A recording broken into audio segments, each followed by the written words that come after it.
ಕೆಲವು ಹೆಸರುಗಳು ಕಲ್ಲಿನ ಮೇಲೆ ಕೆತ್ತಲ್ಪಡುತ್ತದೆ, ಆದರೆ ಕೆಲವು ಹೆಸರುಗಳು ಮನುಷ್ಯರ ಹೃದಯದಲ್ಲಿ ಶಾಶ್ವತವಾಗಿ ಉಳಿಯುತ್ತದೆ. ಅಂತಹ ಒಂದು ಹೆಸರೇ ಚೆನ್ನಮ್ಮ. ಚೆನ್ನಮ್ಮ ಒಂದು ಹೆಸರಲ್ಲ, ಸೇವೆಯ ಪರಂಪರೆ. ಮಾಜಿ ಪ್ರಧಾನಮಂತ್ರಿ ಶ್ರೀ ಎಚ್.ಡಿ. ದೇವೇಗೌಡರ ಧರ್ಮಪತ್ನಿ ದಿವಂಗತ ಶ್ರೀಮತಿ ಚೆನ್ನಮ್ಮ ದೇವೇಗೌಡರು ಸರಳತೆ, ಸೇವೆ ಹಾಗೂ ಭಕ್ತಿಗೆ ಮತ್ತೊಂದು ಹೆಸರಾಗಿದ್ದರು. ನಮ್ಮ ತಾಯಿ ನಮ್ಮ ಕುಟುಂಬದ ಮೊದಲನೇ ಗುರುವಾಗಿದ್ದರು. ನಮ್ಮಗಳಿಗೆ ತಿಳುವಳಿಕೆ ಬಂದ ನಂತರ ನಮ್ಮ ತಾಯಿಯ ಪ್ರತಿ ಕ್ಷಣದ ಬದುಕನ್ನು ನಾವು ಬಹಳ ಸಮೀಪದಲ್ಲಿ ಕಂಡಿದ್ದೇವೆ. ನಮ್ಮ ತಾಯಿಯವರು ಅವರ ಬದುಕಿನ ಪ್ರತಿನಿತ್ಯ ಹಲವರ ನೋವಿಗೆ ಸ್ಪಂದಿಸಿ ಜೀವನವನ್ನು ಸವೆಸಿದವರು.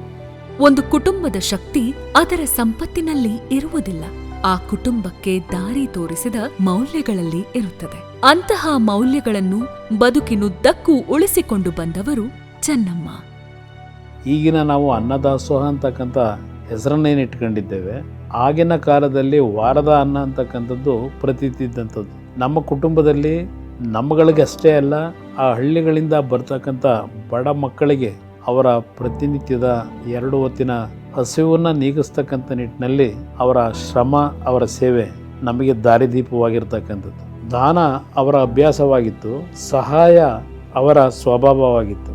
ಸಹಾಯ ಮಾಡುವ ಕೈಗಳಿಗೆ ಪರಿಚಯ ಬೇಕಾಗುವುದಿಲ್ಲ, ಕರುಣೆ ಇರುವ ಹೃದಯ ಸಾಕು. ಆ ಹೃದಯ ಸ್ಪರ್ಶಿಸಿದ ಬದುಕುಗಳು ಆ ವ್ಯಕ್ತಿಯನ್ನು ಎಂದೆಂದಿಗೂ ಮರೆಯುವುದಿಲ್ಲ.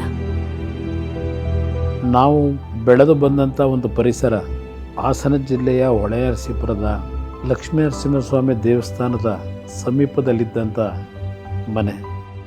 ಅಲ್ಲಿ ಇದ್ದಂಥ ನಾನಾ ಜಾತಿಯ ಕುಟುಂಬಗಳು ಯಾವ ರೀತಿಯ ಒಂದು ಆಚರಣೆಗಳನ್ನು ಮಾಡ್ತಾ ಇದ್ರು, ಅದೆಲ್ಲವನ್ನ ಅವರ ಜೀವನದಲ್ಲಿ ಅಳವಡಿಸ್ಕೊಂಡಂಥದ್ದು ನಾವೆಲ್ಲರೂ ಸೂಕ್ಷ್ಮವಾಗಿ ಕಂಡಿದ್ದೇವೆ.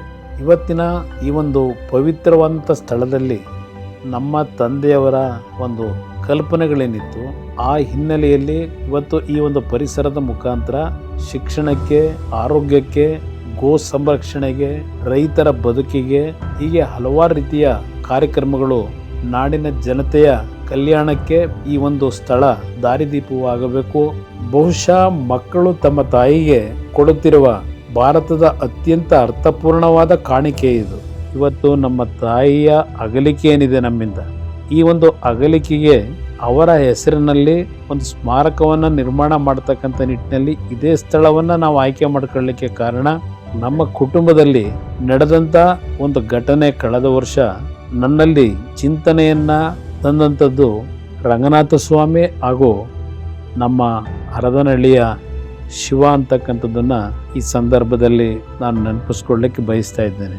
ನಮ್ಮ ತಂದೆಯವರಾದ ದೇವೇಗೌಡರ ರಾಜಕೀಯ ಬದುಕಿನಲ್ಲಿ ವಿಶ್ವಾಸವನ್ನು ಮೂಡಿಸಿ ರಾಜಕೀಯದ ಪ್ರಥಮ ಚುನಾವಣೆಯಲ್ಲಿ ಸ್ಪರ್ಧೆಯನ್ನು ಮಾಡ್ತಕ್ಕಂಥದ್ದಕ್ಕೆ ಪ್ರೇರಣೆಯನ್ನು ಕೊಟ್ಟಂಥದ್ದು ಅವರ ಕನಸಿನಲ್ಲಿ ಬಂದಂಥ ಮಾವಿನಕೆರೆಯ ರಂಗನಾಥ ಸ್ವಾಮಿ.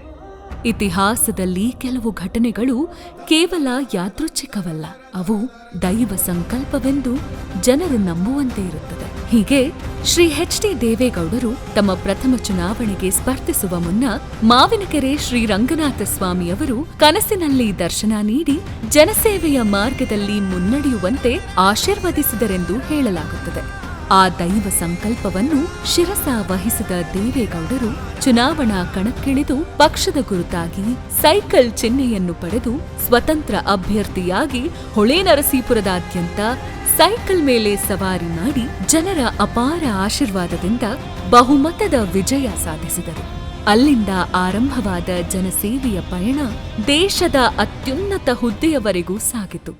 ಆ ದೇವರ ಕೃಪೆಯಿಂದ ರಾಜಕಾರಣದಲ್ಲಿ ಪ್ರವೇಶವನ್ನು ಪಡೆದು ಹಳೆಕೋಟೆಯಿಂದ ಕೆಂಪು ಕೋಟೆಯವರೆಗೆ ರಾಜಕೀಯದ ಸುದೀರ್ಘವಾದಂಥ ಪಯಣದಲ್ಲಿ ಈ ಕುಟುಂಬ ಇವತ್ತು ರಾಜ್ಯದಲ್ಲಿ, ದೇಶದಲ್ಲಿ ಹಲವಾರು ರೀತಿಯ ಒಂದು ಉತ್ತಮವಾದಂಥ ಜನಪರವಾದಂಥ ಯೋಜನೆಗಳನ್ನು ತರಲಿಕ್ಕೆ ಪ್ರೇರೇಪಣೆಯಾಗಿರ್ತಕ್ಕಂಥದ್ದು. ನಮ್ಮ ತಾಯಿಯ ಬದುಕಿನ ಸಂಪೂರ್ಣವಾದಂಥ ಚಿತ್ರಣವನ್ನ ನಾಡಿನ ಜನತೆಗೆ ಪರಿಚಯಿಸಿ ಅವರ ಒಂದು ಆದರ್ಶ ಬದುಕೇನಿತ್ತು ಪ್ರತಿಯೊಬ್ಬರಿಗೂ ಸ್ಫೂರ್ತಿಯಾಗಿ ಅವರ ಜೀವನದಲ್ಲಿ ಅಳವಡಿಸ್ಕೊಳ್ತಕ್ಕಂಥದ್ದಕ್ಕೆ ಕಾರ್ಯಕ್ರಮಗಳನ್ನು ಇಟ್ಕೊಂಡಿದ್ದೇವೆ. ಒಬ್ಬ ತಾಯಿಯ ದೇಹ ಭೂಮಿಯಲ್ಲಿ ವಿಶ್ರಾಂತಿ ಪಡೆಯಬಹುದು, ಆದರೆ ಅವರ ಆದರ್ಶ ಎಂದಿಗೂ ಸಾಯುವುದಿಲ್ಲ. ನಮ್ಮ ತಾಯಿಗೆ ನಾವು ನೀಡುವ ದೊಡ್ಡ ಗೌರವ, ಹೂವಲ್ಲ, ಪ್ರತಿಮೆಯಲ್ಲ, ಸಾವಿರಾರು ಜನರ ಬದುಕಿಗೆ ಕೊಡುವ ಸೇವೆಯ ಸಂಕಲ್ಪ. ಕೆಲವರು ಸ್ಮಾರಕಗಳನ್ನು ಕಟ್ಟುತ್ತಾರೆ, ಕೆಲವರು ಪ್ರತಿಮೆಗಳನ್ನು ನಿರ್ಮಿಸುತ್ತಾರೆ, ಆದರೆ ಕೆಲವರು ತಮ್ಮ ತಾಯಿಯ ನೆನಪನ್ನೇ ಸಾವಿರಾರು ಜನರ ಬದುಕಿಗೆ ಬೆಳಕಾಗಿಸುತ್ತಾರೆ.